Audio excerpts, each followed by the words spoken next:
Welcome to the We Fucking Love Startups podcast. I'm your host, Troy Hammond, and on today's Serendipitous podcast, we talk with Simon Small. Simon Small was the former Chief Revenue Officer at Optimal Workshop, and he is now the founder of SaaS Elevator, where he gives his reckons on all things SaaS from success in terms of high growth. One thing that I found really interesting about this podcast is that Simon put himself in positions to completely move across the world by thinking about, actually, it turns out that we found out that he actually read a book to move to the UK and then read a book to move home from the UK.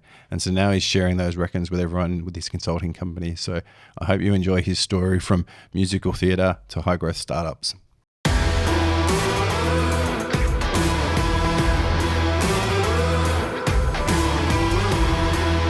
Kia ora.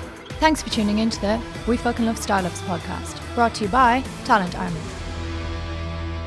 And the premise of the podcast, and thanks for joining on late notice for people that are listening at home, wherever they may be. We had our guest pull out on us within about 10 minutes to go before we started shooting. And so I was out the front on the phone having that conversation, and then Simon happened to walk past me poorly at the time. And so the poor guy was like, what the hell's going on? Because I must look like a deer in headlights. And then ran off and did a meeting, and then he's come back. And so thank you so much, man. That's fantastic. You meet strange things on Courtney Place. You do. That's why strange encounters. That's why we're head office here, right? Because we're very strange also. And so the premise, as I said to you, for our podcast is you should have had like a sign that says, "I want a guest for We Fucking Love Startups." Yeah, 100%. Can you imagine the people that I'd have if I just had random Courtney Place people on the podcast? Yeah.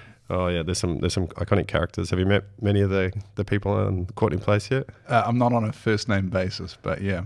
Yeah, there's some characters there. Yeah, well, the premise, as I said, the premise of our podcast is, obviously the name of the podcast is We Fucking Love Startups, and the reason why we set up the podcast is that I'm in a really fortunate position where I interview people all day, every day for a job, and I hear founders or entrepreneurs or people talk about the story of their company and how it started and why it started and what problem that they're trying to solve. And so from every angle for the last 15 years, I keep hearing these amazing stories. And Dan, my business partner, and I have always said we should do a podcast and just get people on to hear these stories or talk about these stories in firsthand. And so it's really important for me to understand who people are, understand how they sort of got into the industry, and try and educate and help people that are out there trying to get into the industry or break into the industry. And so, I guess this is where the spotlight turns back onto you, Simon, and, last minute guest, guaranteed to be the best guest now because of that. Talk us through a bit about yourself first. You're obviously in Queenstown now. Did you grow up in Queenstown or? No, I grew up in Christchurch, youngest son of 9 in the family, so I had 5 brothers and a sister. And I remember when I was leaving school, my parents' friends would say, "Gosh, all of your brothers and your sister have done such amazing things. What are you going to do, Simon?"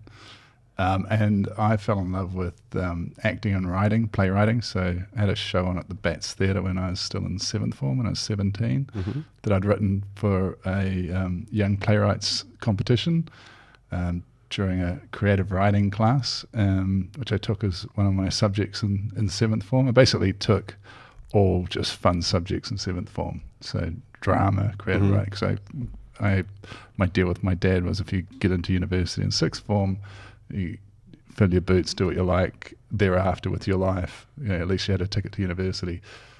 So I sort of spent from 17 through to 23 really just honing all my theatre skills, writing, producing, directing.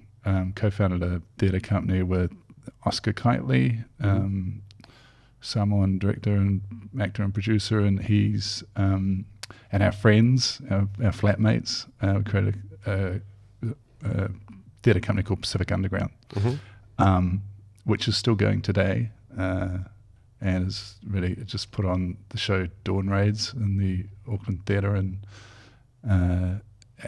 it's interesting because it's gone from 4 or 5 of us thinking there's no stories to put on. You couldn't go to Playmark and get a play with Samoan characters, so let's write one. To hey, we're from Christchurch doing this stuff in Auckland. No one's doing contemporary storytelling for Pacific Islanders, through to this year, after that apology for the government about the Dawn Raids, which was at the Auckland Town Hall, which was like a seismic event in the Pacific Island community, and the government formally apologising for basically treating Pacific Islanders like second-class citizens. And then the show was resurrected 25 years later, called Dawn Raids, at the Auckland Theatre Company this year. It's kind of... Did you go? Yeah, I went, and the speech on the closing night for the cast and crew and friends and family was this Reverend Moore Poor. He just was so eloquent with what an impact Pacific Underground's having in the world for Pacific Islanders, for the community, and it was just really moving. It's like, and it was a world-class show. Like, it could go to LA, New York, London, and stand up on the stage as a world-class piece of political and musical theatre. And that just was that. I think that's possibly the biggest contribution that I might ever make in my life, is to have been there for sort of. But I left all of that when I was 23, and thought take the storytelling, add television to it. So I went into television, studied directing and producing it. You're always behind the scenes? Like, is it?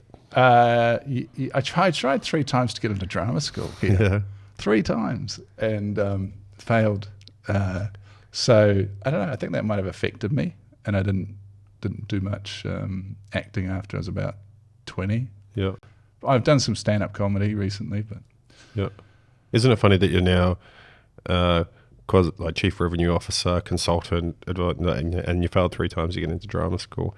I would say, like those fundamental skills as an actor are sort of representational in sales, is understanding and portraying and telling a story.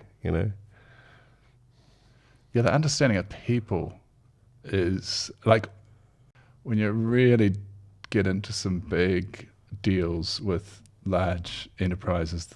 I was working on one that took 2 years, and me and the guy who signed that deal, was like $3 to $5 million deal. We're really good friends. And is that because you got to know him so well? Yeah, because I kind of had to. Yeah. Because we needed to team up to basically show. It was an AI-based SaaS solution, but we needed to team up to kind of show the vision for the organization and help him get through all of the obstacles that he needed to get through to get this deal approved.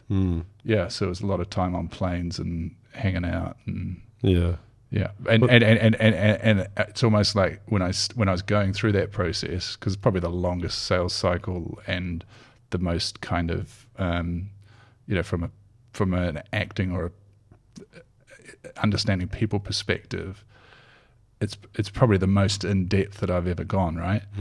And you get to the other end, you got the deal signed, and you stay in contact. What are we now? Like 8 years later, and we're on Facebook and wishing each other happy birthday, following each other's families. Yeah. And I'm trying to sort of pass that on and go, actually, it's all about that. Yeah.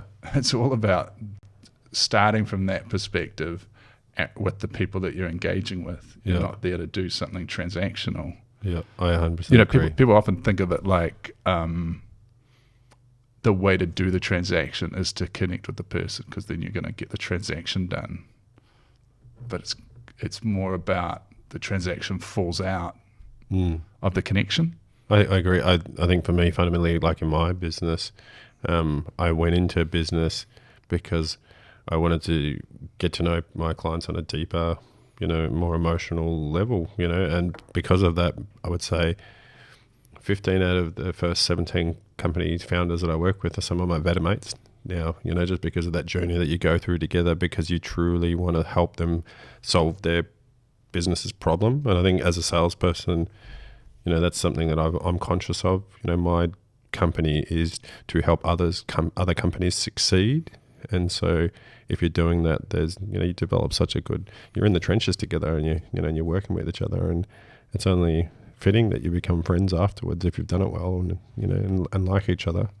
But yeah, let's go back a little bit though. Like you finished with the plays, and then you go and work for TVNZ, was it? Or Sky? Yeah, wrote 9 plays, co-founder of Pacific Underground.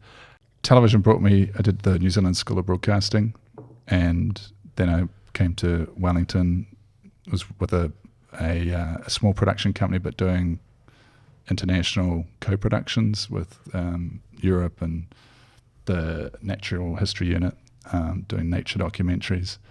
For a while, actually, 1996, I was basically running. I didn't have any work, and I was just helping make a CD-ROM at at the Dub Shop. Do you remember the Dub Shop? Oh no, I'm from Melbourne. Somebody here does. Jono, do you remember the Dub Shop? Yeah, I do remember the Dub Shop. Yeah, it was iconic Wellington. What was it? It's just it's edit suites and dubbing, and then they started getting into CD-ROMs, and anyway, I ended up going to Invercargill, and I was offered this position of a producer of the local TV program, so I went down there.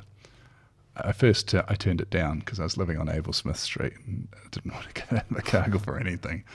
But Alison Webber, who recommended me, said, she actually said, look at someone like Gayleen Preston. She makes 90 minutes every, how often, 7 years if she's lucky. Go down there, you'll make so much television and so much screen time, you'll have a blast. So I went down there, and I met my wife. Actually, we met at broadcasting school, but we got engaged and went on a trip to Europe, and we had our wedding in Invercargill. So I was there for 3 years, putting on a lot of... What was the TV show? The channel is called... so you're just producing the whole channel? Set up by... The channel was set up by the Combined Rural Traders, which is basically the farming cooperative that was largely based in Southland. So set up by by the farming community, and we all had uniforms, like navy uniforms with ties and white collared shirts. But they just had a huge amount of programming. So I'd produce TV commercials. We shot one on 16mm film, farming show, sports show, a shopping show, a news show, a current affairs show. I mean, it was just a lot, and learn a lot. And in the process of that, I ended up producing some club rugby, and we had the rights outside of the TV channel. We had the rights to actually go out and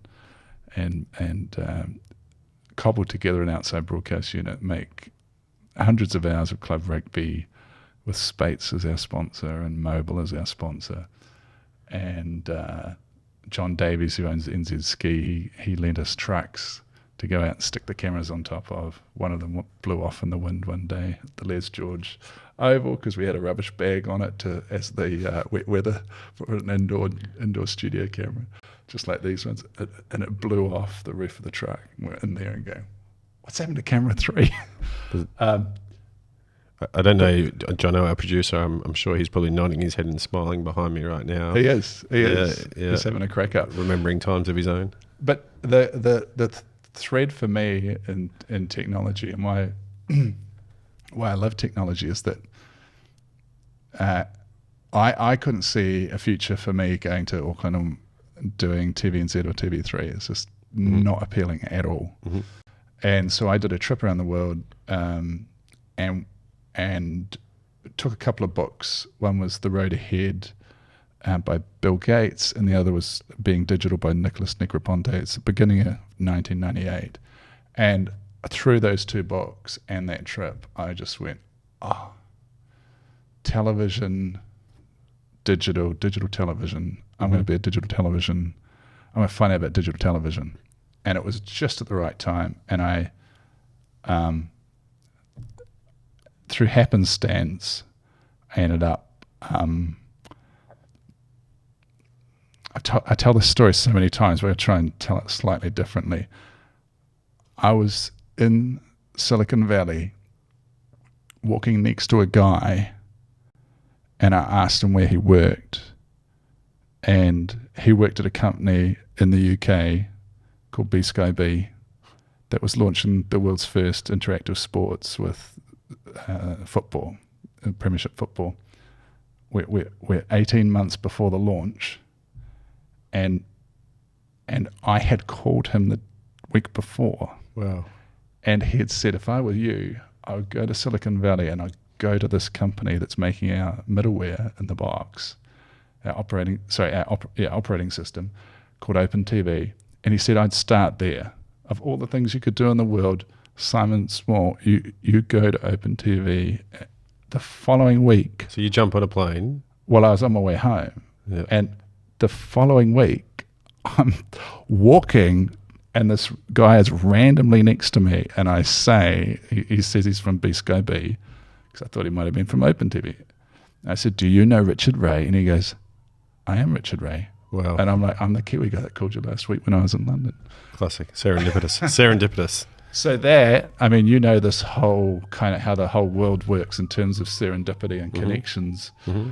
Like when we got married a year later, and I said to my wife, we've got to get to London, like now, you know. She's like, hold your horses, you know, we'll get married at Easter, we'll give out 3 months notice so we can go in July. And in June, I had to call the executive producer of Sky Sports in London, who had seen my CV because it had been given by the internal kind of technology expert of the entire kind of Sky Digital stack. And he's basically like, just can you come like the day after you arrive and we'll have a cup of coffee and have a cup of coffee, and, you know, pretty much giving me the job over the phone. So what year is this? 1999. Yeah. My whole world changed at that point, because I'm like, have you spent time in London? Yeah, I lived in London for 3 years. Okay, so just imagine all those billboards, and Murdoch is trying to beat the cable companies NTO and Telewest with Sky Digital launch. I just recently watched a documentary on this, like how the football became on TV rights and what Murdoch did. Did it mention interactive? Yeah, you know? yeah. So this is the summer that he's going to promote the shit out of it in the full page ads in the Sun, editorial in the Sun. Oh, the Sky Sports have got this new feature. Only on Sky Digital can you watch David Beckham on player cam. Can you watch the match highlights when you come in? Because you have to remember, back then, it was such a primitive way of engaging with sport. There was no Sky Plus, there's no recorder box, there's no TiVo. It's all just, it pours through your house or the pub, and if you miss it, you miss it. You know, you just could not catch up. So they spent $1 million just on the bandwidth and the satellite bandwidth because they're putting basically 8 TV channels behind the application. So the application was basically giving you 8 secret TV channels. And so what did you know about digital TV at this stage of your career? Fuck all. Awesome. So make it up. And so what do you talk me through? What do you do? What I got hired for, this is interesting though. Yeah. Because I get over there at age of 29, and I'm running this team, and nothing's been done before, and so we're having to make it up. We're having to work out what are the new protocols with an interactive live sports broadcasting studio. Yeah. And actually, I remember sitting there and designing it with the technical director, and he has all of this experience behind him of how everything works in kind of traditional television. So I got hired because I'd done hundreds of hours of sports broadcasting in bloody Southland, and I had this bent, this passion, this drive, this hunger for understanding digital television and interactive television came along with that. So it was kind of that they wanted that combo. Mm-hmm. And what's different in the UK is that with sports broadcasting, that had Hillsborough, that had that disaster at Liverpool, mm-hmm. and they needed an adult in the room in all of these different scenarios, like live interactive sports broadcasting. You've got 8 hidden video channels. If the shit hits the fan, you need someone who can keep the cool head. In New Zealand, we wouldn't have, well, we don't have the scale, and we don't have that investment, but also we don't think of that extra layer of kind of comfort, supervision, thoughtfulness. Everything's done on a shoestring, and it's sort of rip, shit, and bust. We don't have the money here, right? Like, for a start. Well, it's also the craft. There's not the history of the craft. Mm-hmm. The people are just working on. I mean, you look at some of the links that they're spending days working out their links and how to do this and rehearsing and that. And it just so there's a level of and there's not the infiltration of sponsorship and advertising pressure. Yeah. We fucking love startups, but we're talking a lot about television. Yeah, I know. I was going to say. So then if we're segueing into technology, how the fuck does someone that's working in television find themselves into SaaS? And so I imagine it wasn't an immediate journey, right? So it was really. I was meditating one night at a hall in London, and a friend of mine had been telling me about this great business, but it was before SaaS was SaaS. Yeah.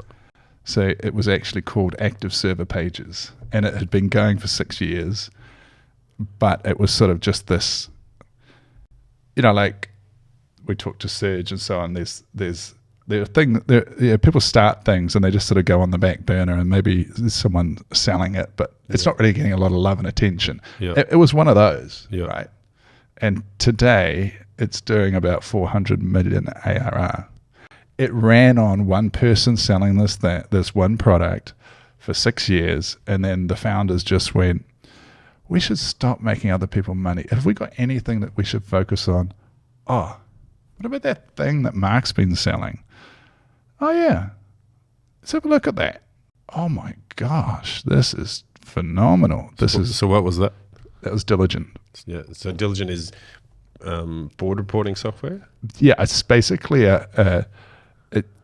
it started as you have these large AIG Sun America was one of it's where the whole idea came from, and it's a good example of how to build SaaS products. So these guys were consultants for AIG Sun America, and they delivered some incredible project. They said, have you got anything else? And they said, well, we've got these board papers. Can you sort those out? So they're actually having trundlers to carry board packs because they're so heavy. They're like, my voice has turned into a radio. They'd have 400-page board packs or 700-page board packs. And so the system was designed to replace paper so you could securely compile and distribute your board packs firstly on a laptop, and then eventually tablets. Yeah. Yep. And so how did you get into it then? So you're meditating in a hall in London. I mean, I should ask you about that as well. Yeah, sure. Where what hall? Like, how does one find themselves meditating in a hall in London?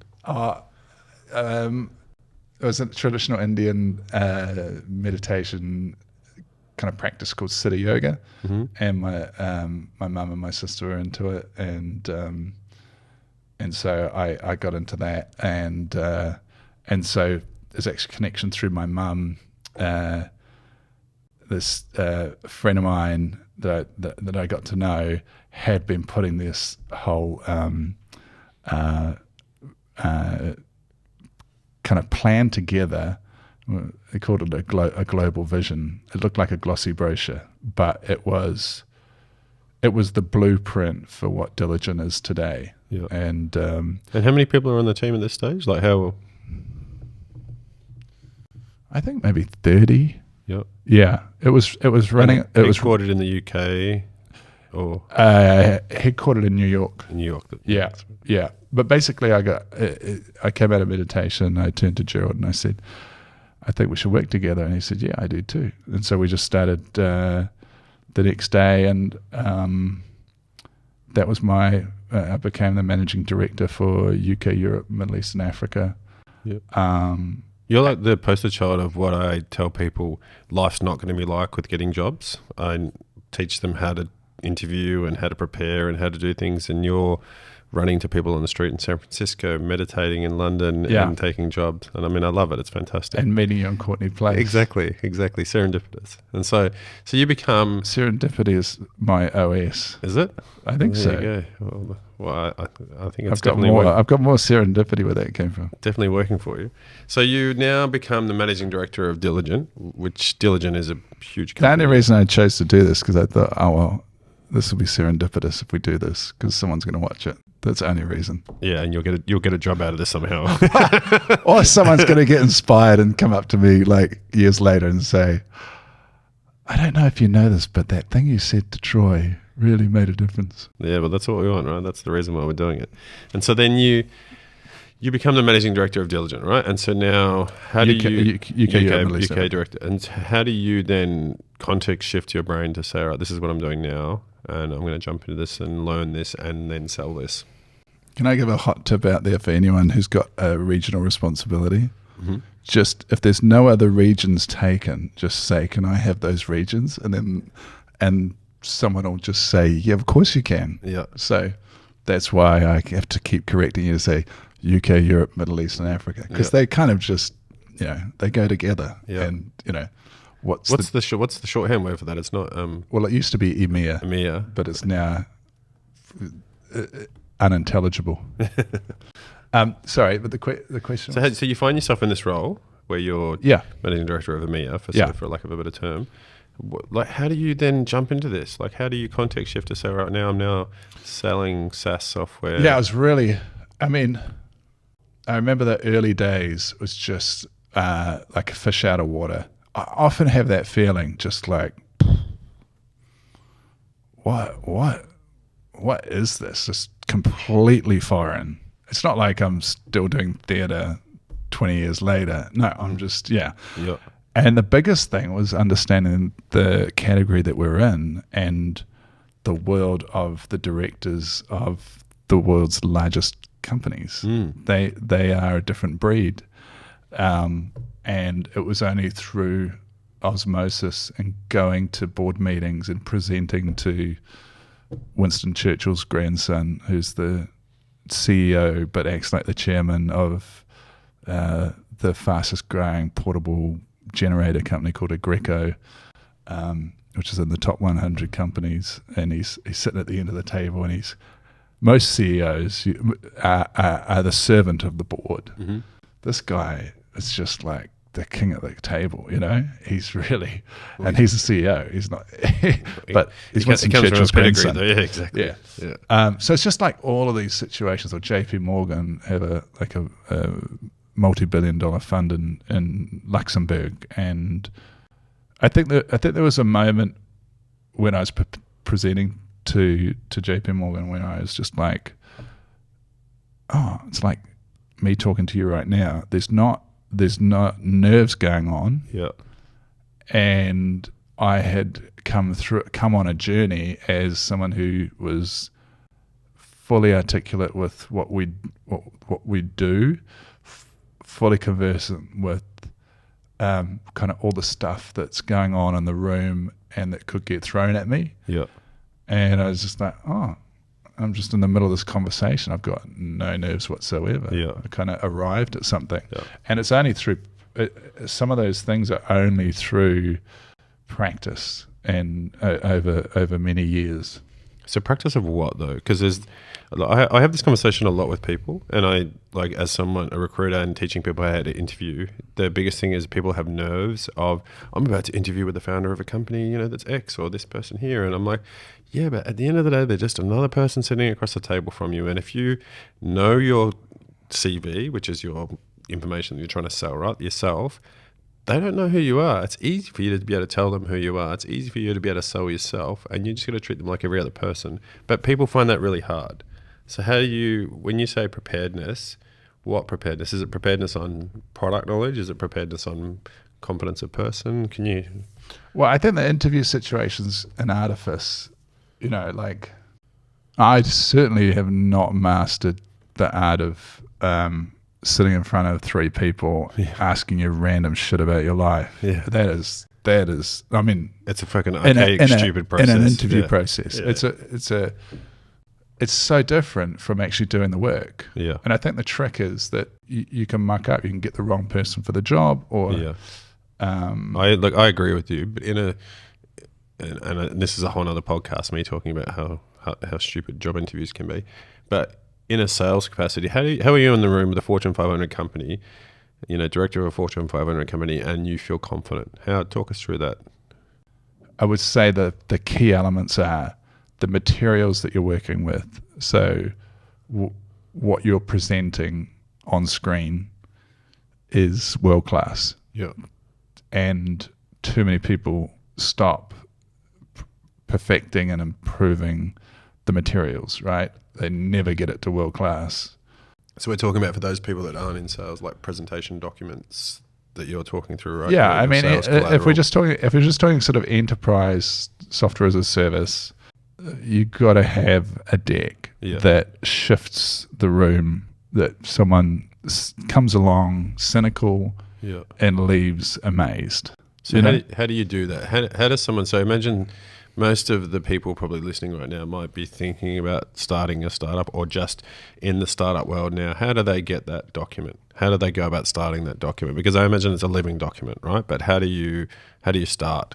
Well, there's a few principles. The first principle is you've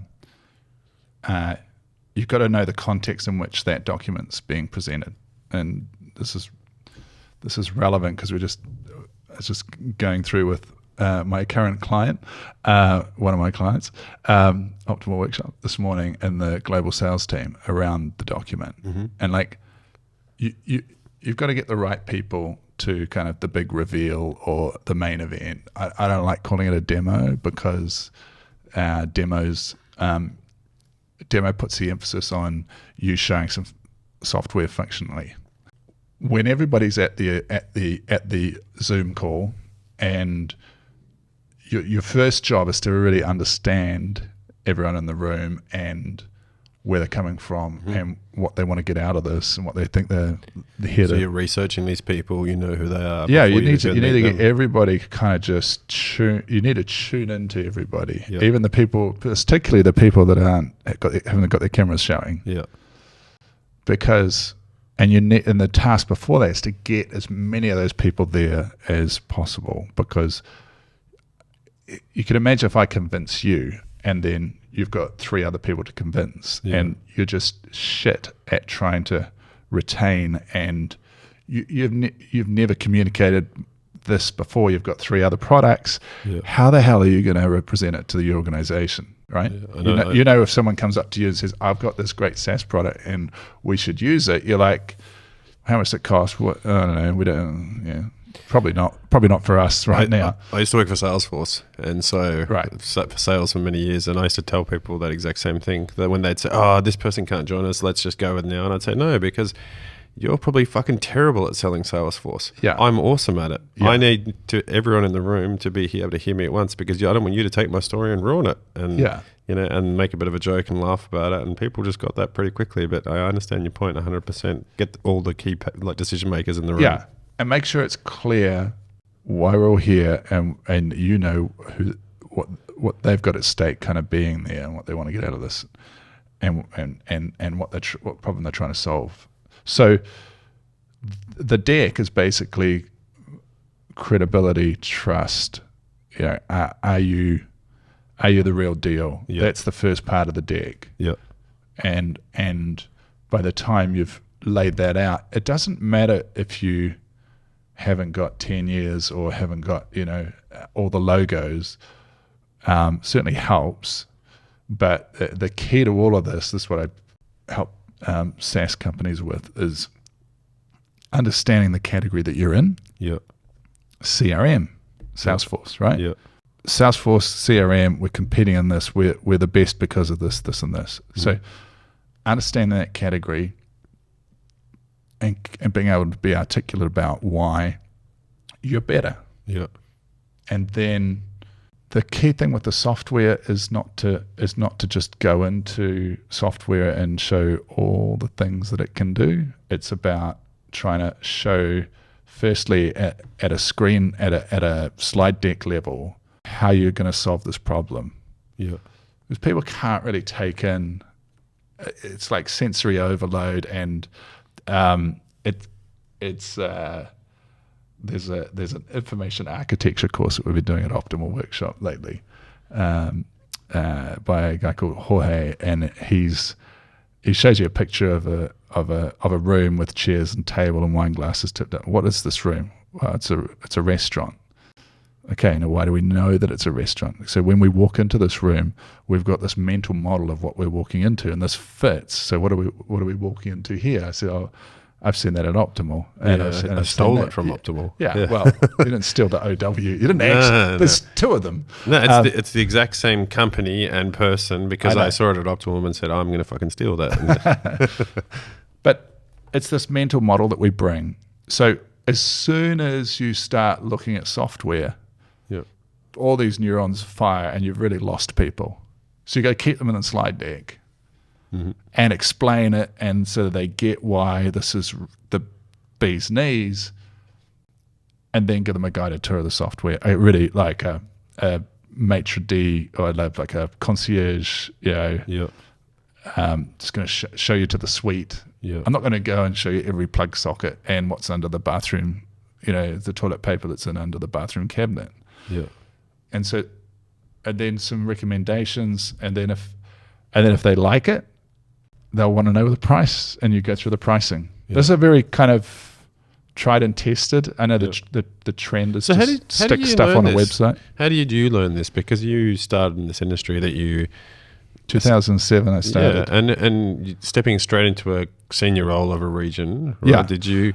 we just had a tight team with the US guys, and I learned from doing in London and from my US counterparts, and going over and doing sales days. And I think the best way to learn is to get together for a couple of days and just go through every step of the sales process, every little bit from start to finish, and just share. You get smarter than your competitors, because you're constantly picking up information about them and piecing together fragments of conversations that different people are hearing. It's the way to. It's that internal culture that really. And is that what you do as a chief revenue officer? So you obviously, after the success of Diligent, you moved back to New Zealand and have been consulting around, as like doing consulting trainings, taking on chief revenue officer roles and helping out companies through periods of growth. Is that something that you teach your sales teams as well? Is this the same fundamentals that you learned? Yeah. I teach, and I have a course for enterprise SaaS.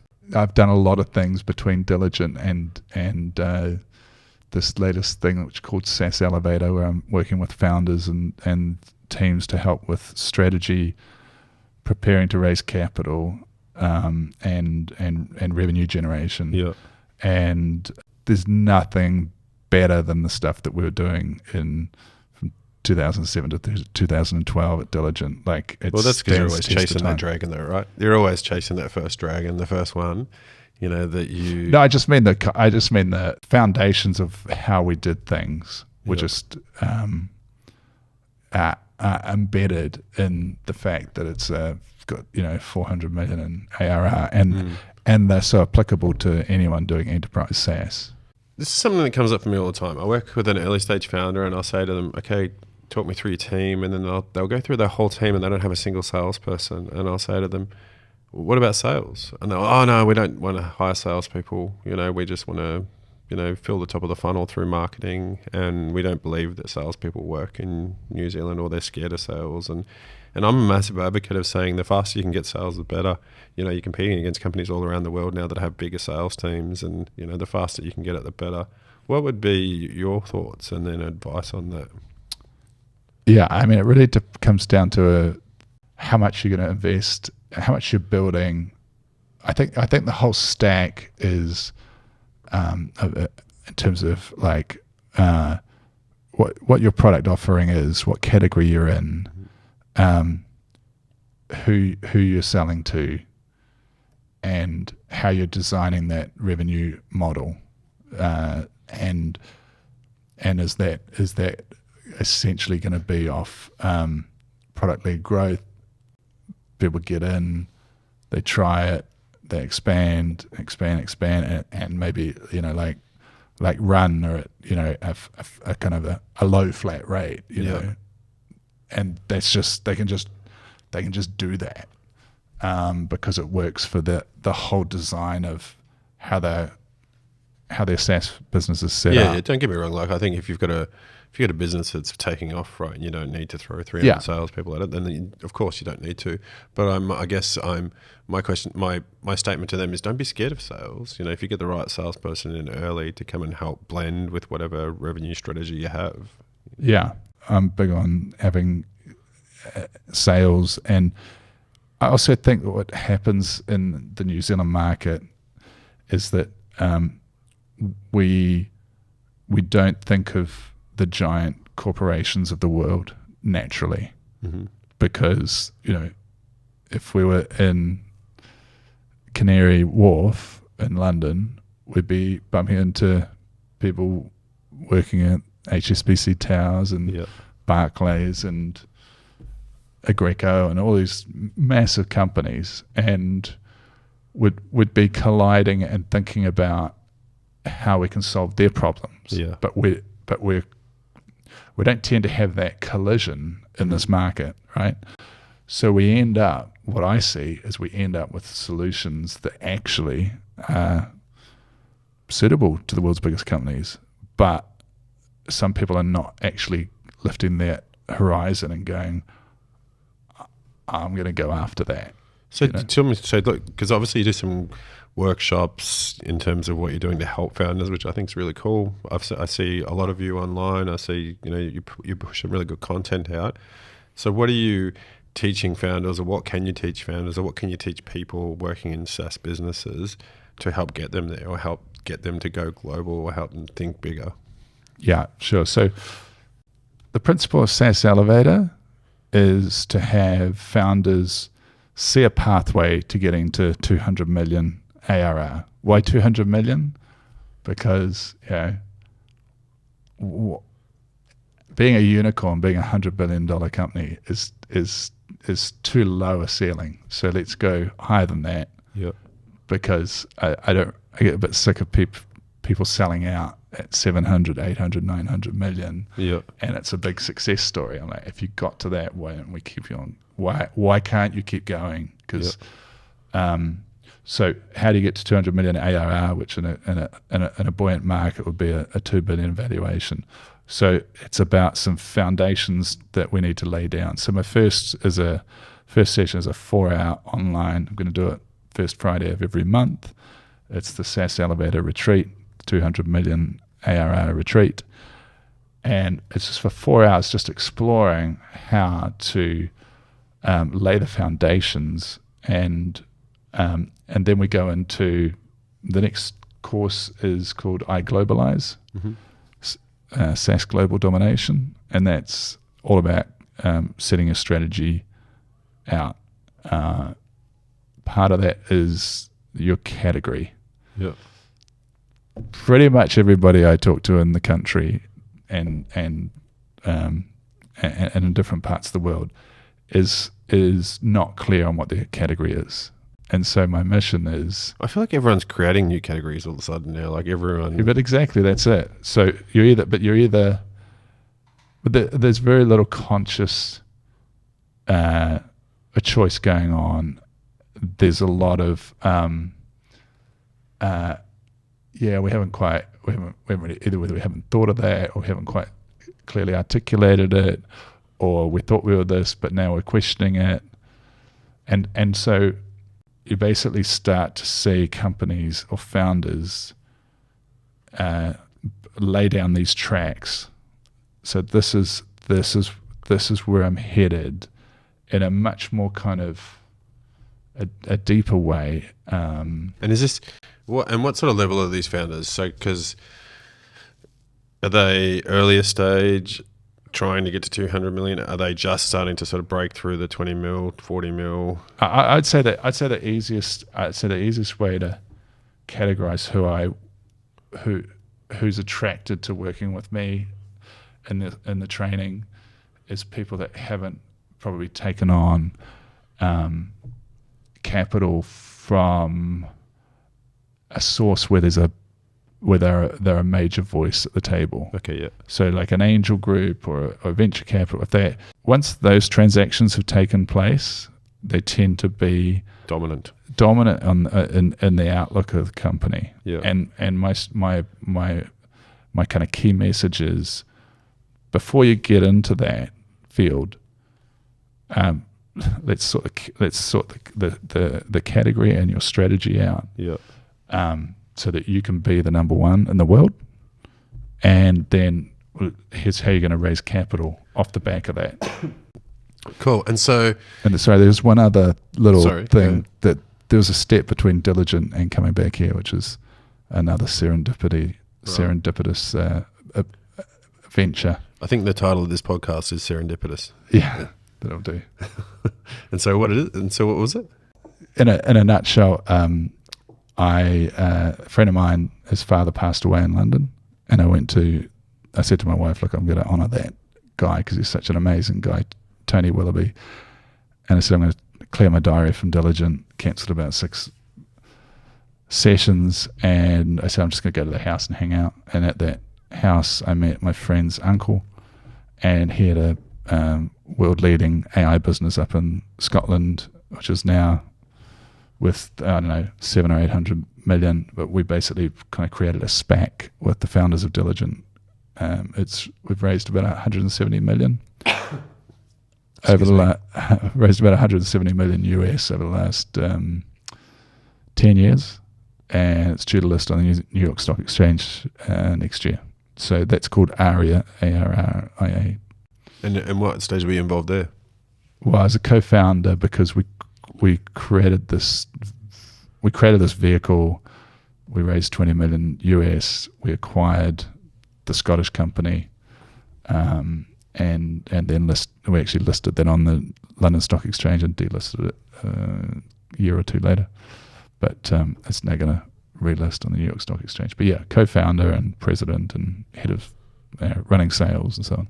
Fantastic. And then massive success in the UK then, right? Like big success. How does someone come back from a big global market to little old New Zealand? Like how and why? Well, I knew it was going to be a challenge. And we came back because my wife gave me a book to read, and she said, just read it. And I was like, got to the end of the book. I was like, oh, are you that character some character in the book that was living in the West Indies and had spent like 40 years there, and all she wanted to do in the book was go home to the UK. That's not a subtle hint. Yeah, not subtle at all. Yeah. So I got the message, and so we thought of Australia, and then we thought of hang on. So a book moved you to the UK, and then a book moved you home from the UK. There we go. Just good to note there. That's a good podcast insight. Yeah. And so you moved back to New Zealand.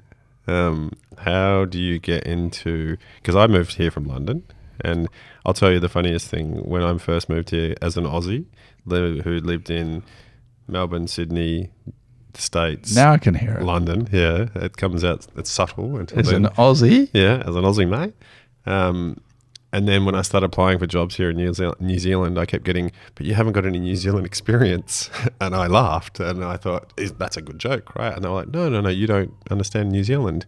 What? Yeah. And so, really? Yeah. And to be honest, I still hear it now from clients, you know, Wow. they're like, yeah, I think the subtle, I don't know if it's racism, prejudice, or just ignorance that, you know, they're like, oh, well, they just won't understand what it's like working here. And I'm like, this person's worked in 4 different countries. I'm pretty sure they'll figure it out pretty quickly, and they're smart. Don't worry about it. You know? I had no idea. Yeah, I get it. I got it. Wow. You know, with 3 or 4 companies. But so how does someone like you come back and then go, holy shit? I mean, did you move straight to Queenstown? Or? Yeah, I mean, this is the tactic. It's going to be a massive adjustment, and probably we're going to end up wanting to go to Queenstown. So let's just start. It's going to be hard. Let's just start where it's hard, but also where we kind of want to end up. And yeah, it's been on some levels, on many levels, I'm pining for just working in London, New York. Yeah. And we're having conversations about that at home. So it's like, when can we get back to like action? I'm pretty sure the answer's in a book. But do you know why? Because you're talking to Mr. Serendipity, and I just there's much more serendipity. Yeah. No, there is serendipity here, but so the first period I was commuting. So right back 2013, I was commuting to London and with Aria, and then I spent about a few years kind of looking at, you know, this is like 2015, Peter Diamandis, Singularity University, and I was going to LA for those things and going to Necker Island and spending a week there with Richard Branson. No big deal. Which had to get cut short. But and I was just kind of, I was an accidental futurist. I was basically looking at trying to top the AI from Aria, and I was looking out and, you know, crypto and AR and VR and material science and just all the exponential technologies of solar and electric cars and all of that. And I was and I was living out 5-10 years into the future. You know, I was applied for the CTO role of the government. It's like, if we can get these, you know, 15 exponential technologies and figure out the regions where they can specialize, we can be like Italy, you know, there's different specialties. And Liguria invented pesto and focaccia. That's a pretty good combo. Mm-hmm. You know, Moderna is the home of Ferrari, Pagani, Maserati, Bugatti. Yeah. Like one little town. Yeah. There's something about that clustering that I think we can really learn from. So I kind of immersed myself in all of that. And, you know, it was going nowhere for me in terms of until I actually went, what is it that I love doing and where can I add a lot of value? And that brought me right back down to earth. Mm-hmm. And the answer was, I spent 3 months thinking, what is it that I love that I can add a lot of value? 3 months later, it was SaaS. Mm. You know, it was a really deep inquiry. I didn't expect to end up at SaaS. And then I started creating SaaS Elevator. Are you still meditating? Or is that like a one-off in London at the time? Or I'm still doing it. It's not something you ever kind of leave, I think. Yeah, the practice changes depending on what's going on. But yeah, sorry to throw a check there. So you then 3 months there, but I was just curious if you were meditating on it. Like, it's something that I've been experimenting with recently, and that's great. But so you get to that I love SaaS, and then you're like, well, what the fuck now? Like, how do you take I love SaaS and turn it into a money making? So I should give you and everyone listening some key foundations. So having lived through the Diligent IPO, going public with Aria, spent a lot of time with Hamish, a mutual friend, and kind of decoding Xero, right? There are ways to scale, raise capital, own the global market in your category that doesn't need to involve anything other than private investors who have a lot of money, who aren't part of VC funds and aren't part of angel groups, and the public markets. Like, let's just crank it up and go. It's not that hard. And people are not putting IPOs together like 2007 when we know that there's all that value. And what's more, the people who are not wholesale investors who could buy $20 worth of shares aren't getting a sniff at our market. We've got more capital in this market than ever before. We have 3-4 times, like, I don't know if we're up to like 600 million or whatever in capital available now. It used to be 150, then it went to 450, like in the space of a year. So how do you get it out? How do you get it into the ecosystem? How do you get what? The capital. Like, how do we get this? Like, how do we get people investing and rich listers, you say, and, you know, non-angel investors, or how do we get that into startups?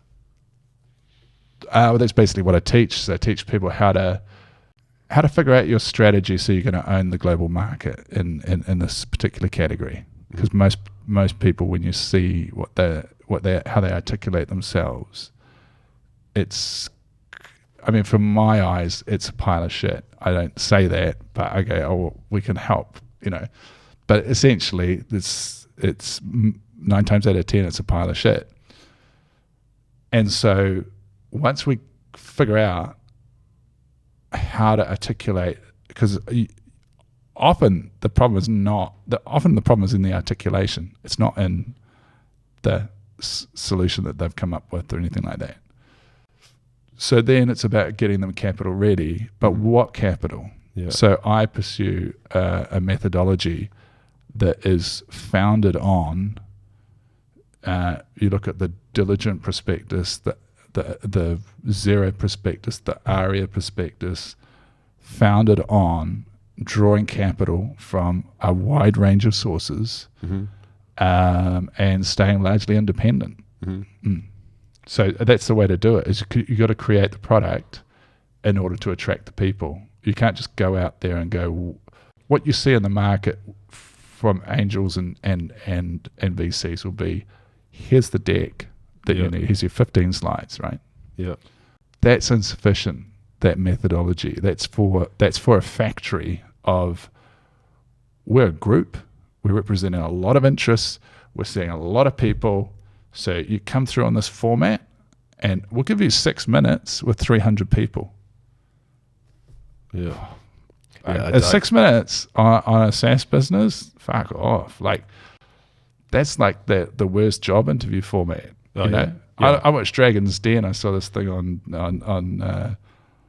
on social, and it was the best pitch. You know, like when you're watching it, it's like, okay, this is so entertaining. Here's a guy pitching something to do with cookies, and they all want to buy in, and he's got a raging successful company, you know, a year on. But it's the kind of, you know, it's not the thing to model how you're gonna actually raise capital for your business round after round after round to get there.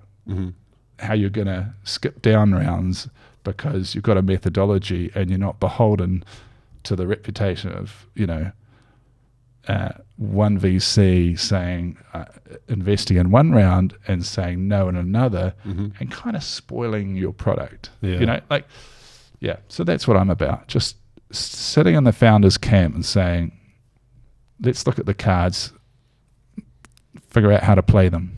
All right, I've got 2 more questions for you before we start running out of time. The first question I would ask you is, with your consultant, like coach, trainer hat, and then separately with your chief revenue hat on, how would you answer this question? What's one piece of advice that you would give someone who's out there thinking about starting something? What would you tell them to go out and do? Learn, be? I don't feel like I'm a master at starting something. What's the advice that you can give them that would? But if I look at it from my perspective, I go one part solution, 2 parts capital. Right. You know, you get the drink. You know, one part this, two part that. Like, you've got that solution, but it's the capital raising machine around that solution. Because when you start running out of capital, you're just running out of oxygen in the room. And so capital, because here's the thing, tech is hard. SaaS takes time, and time costs money. So capital is the magic thing that you've got to kind of be focused on, along with the solution.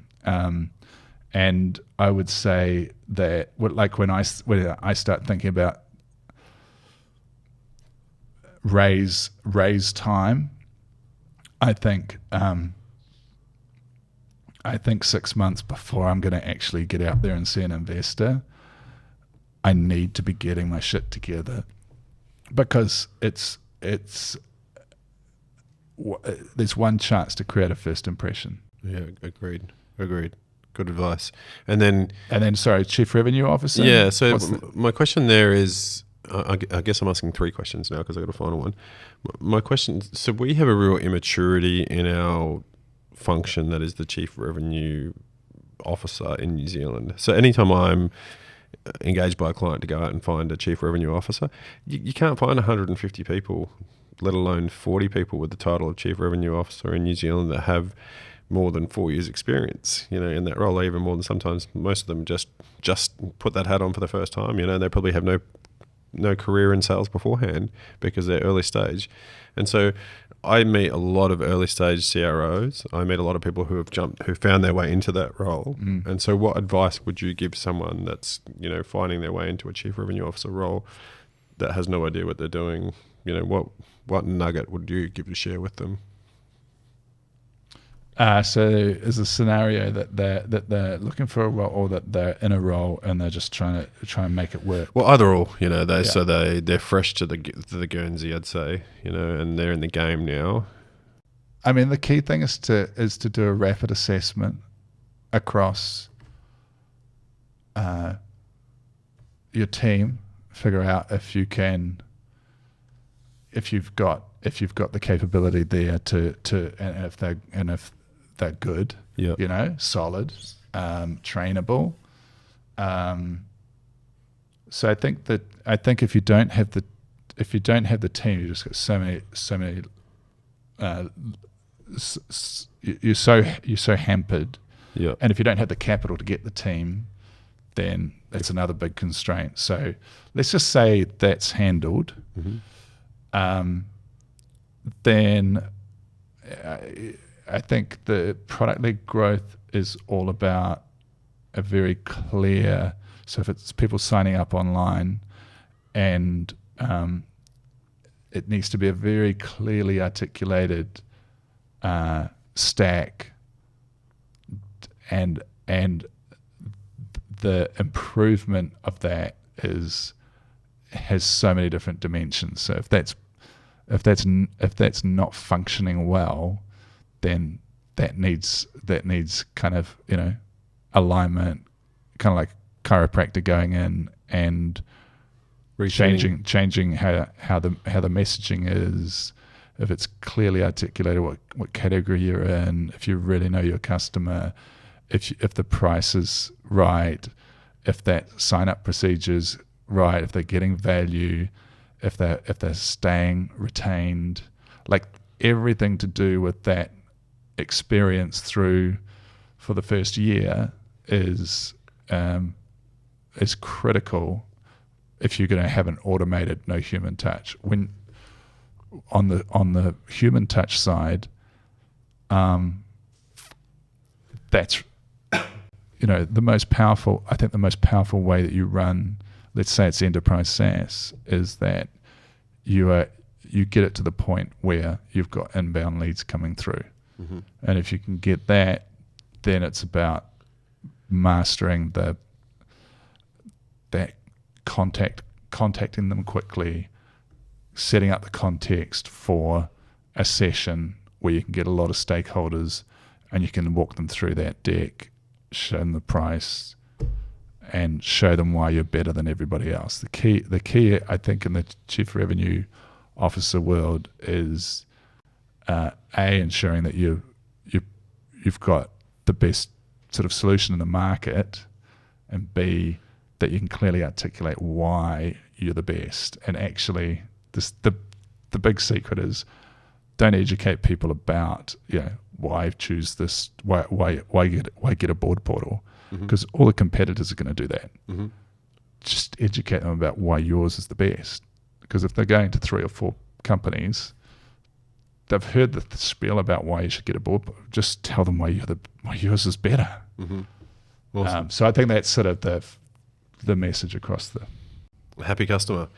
And then on happy, I guess like the reason why I started this podcast in the first place is because hearing people's stories, hearing startups' success and stories really, really makes me happy. And founding a company in a recruitment company where everyone thinks you're evil, and you're trying to do it with startups that sometimes don't have any money and, is bloody hard, but it really makes me happy. What makes you happy? What makes me happy is seeing founders on their way to 200 million ARR, and since I started SaaS Elevator, I tried to synthesize, whatever it is, 12 years of experience, and I've dropped very few courses, very few people, and it's all worked. And so what keeps me happy is seeing the continued progress and checking in with people and realizing that far out, the foundational work that we did in these online courses is super solid, it's embedded, and it's making such a difference like as time ticks on. So I know that some people that come through, some SaaS founders, are going to get to 200 million ARR, and they're going to thank me for it, and it's going to be cool. I think if we got 3, Mahesh Muhalladia, sorry, I might have butchered his name. Mahesh said to me, Sydney's got at least 3 unicorns there, and it changes the market. It's such a buzz in the market, and that's what we need in New Zealand. So if every centre can get 3, unicorns, or a gorilla is 100 million ARR plus, it's a unicorn, but it's actually got 100 million ARR behind it. A unicorn could just be valued but have no money, like Instagram. So I think 3 gorillas in every centre in New Zealand, and we'll be a different country. That'll make me very happy too. Like the ecosystem would just benefit from it. And so, excellent, Simon. Well, thanks so much for joining me today. Last minute, that was fantastic. Serendipitous, of course, as we discussed. And so I will have all your socials and where people can go off and see what you're talking about here on the podcast today to be able to look you up. And if there's founders out there that want to get to 200 mil ARR, go global, that they can approach you, and all the best, mate, and can keep fighting that good fight for Ended Inc. Thank you. Thanks for having me. It's been a pleasure, and we fucking love startups. Indeed, mate, indeed.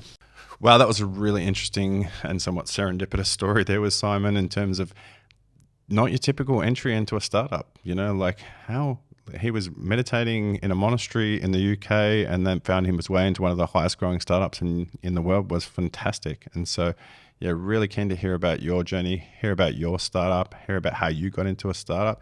So jump into the comments below, everywhere where your good podcasts are, and tell us about your story and tell us who you want to hear from next. Until next time.